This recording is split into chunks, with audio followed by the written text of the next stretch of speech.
one night, when the moon was full and the tide was high and her mother was long since away to her bed in the little loft, she took down her harp and she played and sang wistfully, a song of longing and of loving.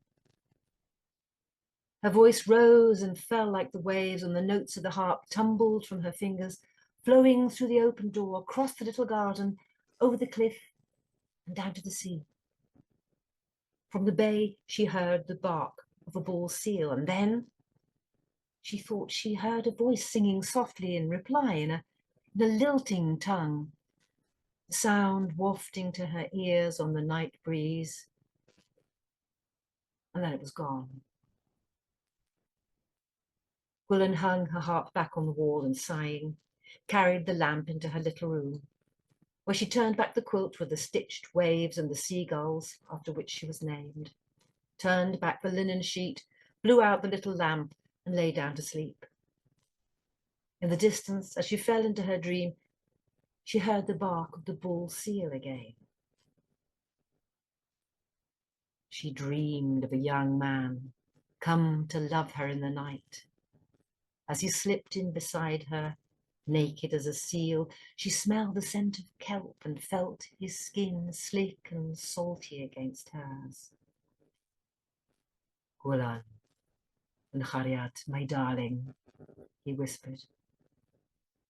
And his voice was as soft as the little waves that ran up the beach, leaving shells and pebbles as they scampered back, laughing.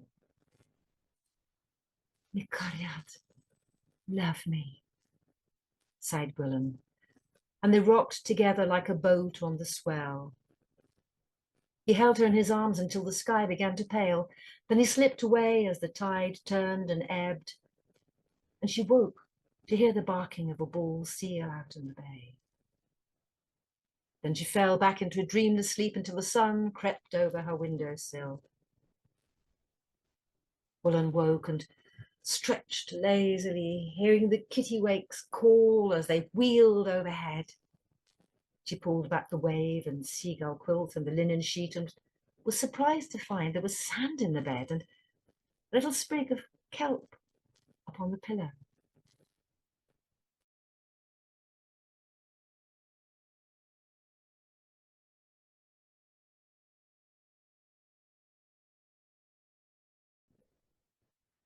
Sire, I fear to anger you, and there was nothing that I would like less. But I think that a husband and wife should have no secrets. The Bisclavret knew what was coming and sat down heavily in a nearby chair, his head in his hands. Each week you leave me for 3 whole days. This is only half a marriage, and while you're away, I have no idea whether this time the 3rd day will turn into a 4th and a 5th, and I will have to assume I am a widow. I wouldn't know where to start looking for you, were you in the gravest of danger. You would be lost to me like a man at sea, leaving me with a lonely future and the steadily waning hope of you coming back to me one day. Please tell me, where are you going and what is it that you're doing? You always seem to come back in rude health, but you bring no news. I love and trust you enough to know there's no other woman. Do you have secret alliances outside the kingdom? Is there something dreadful afoot?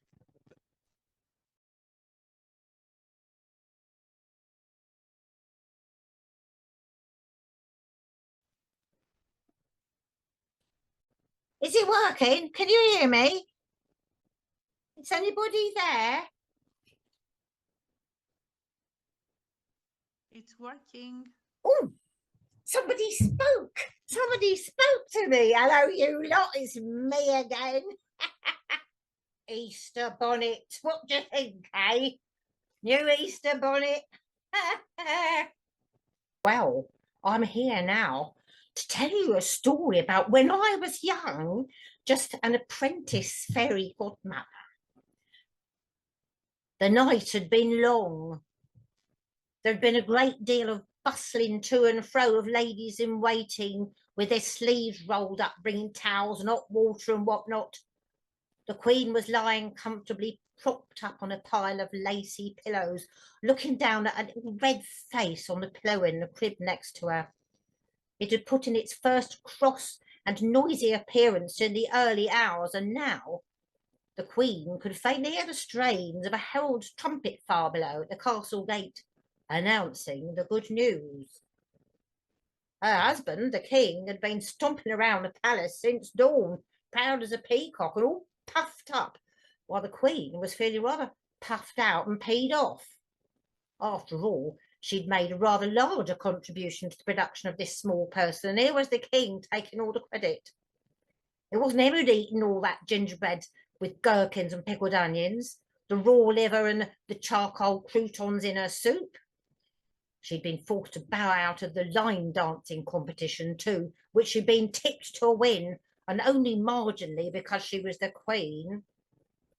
Before the wedding, expecting tips on hairdressing and embroidery and flower arranging, she'd carefully read the nuptial chapters of the quintessential mauve manual for new queens.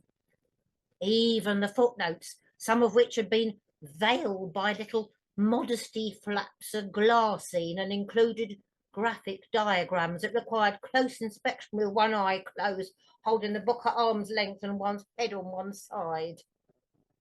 Well, she'd somehow got through the interminable wedding ceremony and the wedding night, which had been quite a social affair, with courtiers of all genders in official attendance, cheerfully downing champagne and vying to produce the longest sentence in burpees, which was actually the Queen's speciality.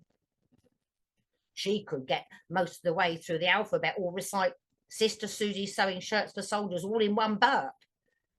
It was quite distracting having to listen to the feeble attempts of the minions while the King attempted to seal the nuptial contract with her behind the thinnest of curtains.